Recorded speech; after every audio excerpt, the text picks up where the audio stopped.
అంటే మాజీ ముఖ్యమంత్రిని పట్టుకొని, కేసీఆర్‌ని పట్టుకొని తెలంగాణ జాతిపితన, దేశానికి జాతిపితన అన్న రేంజ్‌లో మాట్లాడుతుండు నిన్న. దీన్ని ఎట్లా చూస్తారు ఈ వ్యాఖ్యలను? ముఖ్యమంత్రి తన స్థాయి మరిచి, తన స్థానం మరిచి, తాను సాదాసీదా రేవంత్ రెడ్డిని అనుకొని ఒక కాంగ్రెస్ కార్యకర్త స్థాయికి కూడా మాట్లాడకుండా, ఆ స్థాయి కూడా గుర్తించకుండా ఆయన ఈరోజు మాట్లాడుతున్న తీరు యావత్ తెలంగాణ ముక్త కంఠంతో ఖండిస్తూ ఉన్నది.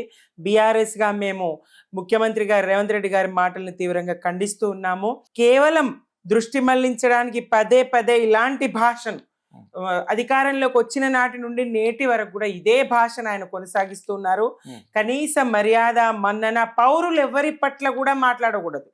ఇంకా కేసీఆర్ గారు అయితే రాష్ట్ర సాధకులు, సుదీర్ఘకాలం ఉద్యమాన్ని నడిపినటువంటి వాడు, శాంతియుత పంతాలు రాష్ట్రాన్ని సాధించాలని తపన పడ్డవాడు, అవసరమైతే తాను త్యాగం చేసినటువంటి వాడు, అనేక సార్లు పదవులను గడ్డి పరకల్లాగా వదిలేసినటువంటి వాడు, ఒక ప్రజాస్వామ్య పంతాలో శాంతియుతంగా నెత్తురు చుక్క నేల రాలకుండా తెలంగాణని రాష్ట్రాన్ని సాధించాలి అని చెప్పేసి తపనబడి ఆ దిశలో పోరాటం చేసి పదవులే కాదు ప్రాణాలని కూడా పనంగా పెట్టడానికి సిద్ధపడి 11 రోజులు పచ్చి గంగను కూడా ముట్టనటువంటి వ్యక్తి కేసీఆర్ గారు, రాష్ట్ర సాధకులు కేసీఆర్ గారు.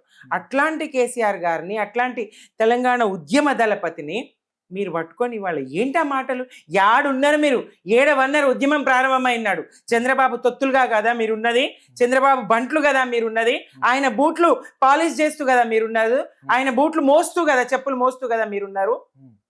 తెలంగాణ ప్రజలు చూడలేరా?